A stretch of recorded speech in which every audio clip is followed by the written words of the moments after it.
this is the person I've managed to nick just in time, Frank Smith, the CEO of Matchroom Boxing. First of all, how are you doing, my friend? I'm very good, thank you, mate. How are you? I'm doing fabulous, thank you. Obviously, we're here for tomorrow's big fight, and it is for a big one, really. British and Commonwealth middleweight title between Liddard and Conway. First of all, to get this fight over the line and to have it here at this illustrious venue, how does it feel? Yeah, very good. These are the kind of fights I always say we want to make more of. You know, great fights between two fighters who believe they can win and going to give it their all. Back at York Hall, we haven't been here for nearly 6 years. 2019, the last time we were at York Hall. There's going to be some atmosphere in here for the main event and for the undercard. I'm excited. Some great talent on show as well. It's good times for British boxing. And obviously, with this fight coming up, really, there's been a lot of needle between the two fighters, really. You know, you've got Liddard obviously trying to do everything he can to get on the Conway skin, and Conway sort of bit back in other interviews as well. Is it good to see fighters at this day and age sort of show a bit of personality and a bit of needle, especially when it comes to promoting fights? 100%, that's what you need. And look, you've got two different characters.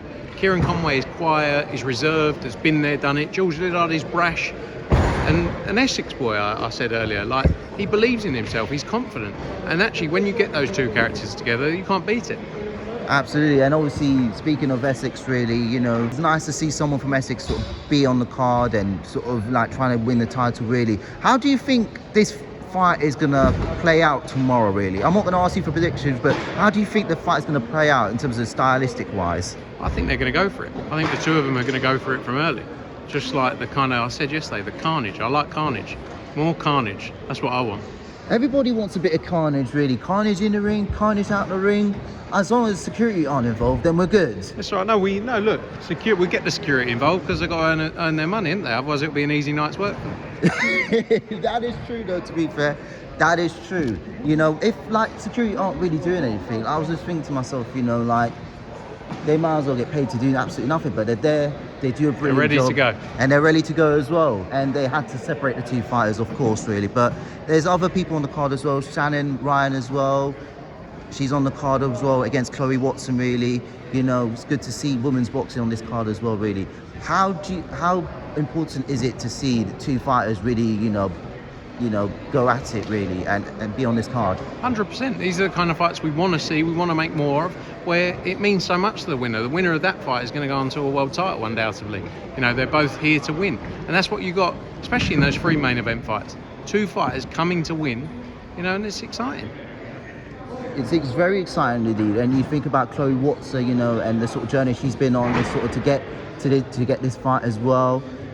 Do you think sometimes, and you spoke about building stars, really, and it's interesting, you made an interesting point, really, in terms of like building stars, you know, the right way, along those lines, really. How important is it to see an up-and-coming fighter like a TMA or people like Chloe Watson be on these kind of shows at York Hall? Because York Hall is an illustrious venue to build fighters and to give fighters a bit of that exposure, really. 100%. This is the history this place has within the sport.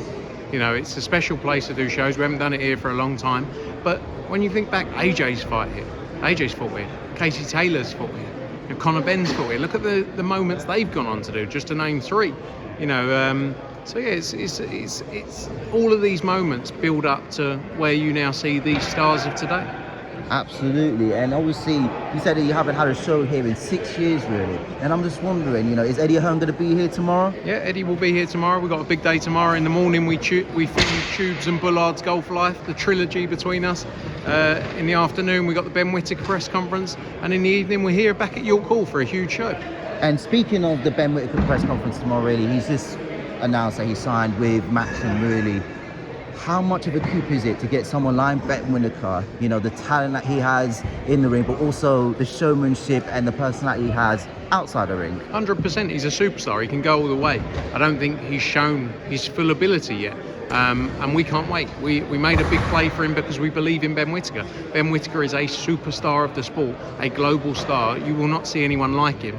And that's why he's with Matchroom, because we can build him into what he can become.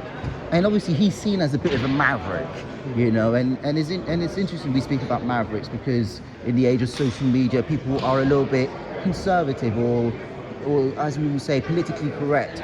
Do you think Ben Whittaker, you know, obviously you look at AJ, he's got that crossover between the hardcore and the casual fans. Do you think Ben Whittaker has that ability to appeal to both the hardcore and the true boxing fans as well. 100%, 100%. Like him, dislike him, whatever it is. If you've got an opinion about him, that's good.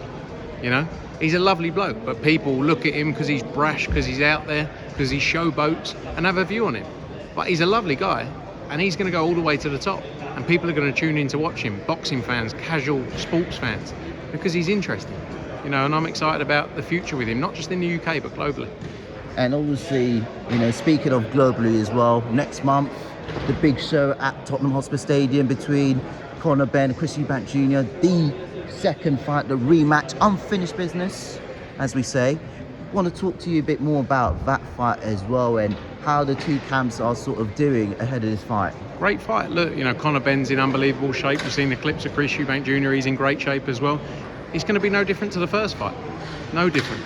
You know, round 1 will be like round 13 of where they left off. And I can't wait for it. Tottenham is going to be buzzing come November 15th. It was an amazing fight in April, and this will be no different. As long as it's not cold during the November night, then it's good. I'm sure it will be cold. I've got to be honest, I don't lie. You know, it will be a bit chilly. As long as people bring layers on and everything, everyone's all good. But lastly from me, really, I just want to talk a bit more about the event here at York Hall tomorrow. Why do you believe people should tune in tomorrow night? Because the main event is a 50-50 fight. Both guys believe they can win. You've got some of the best talent from around the UK fighting on the undercard as well. This is where they start. This is the breeding ground of superstars of the future. And you can get an opportunity to see them tomorrow night, live from York Hall, only on DAZN. Are we going to see you in the ring as well? No, I'm retired. I'm out the game. Thank you very much. We wish you all the best tomorrow. Thank you, pal. Appreciate it.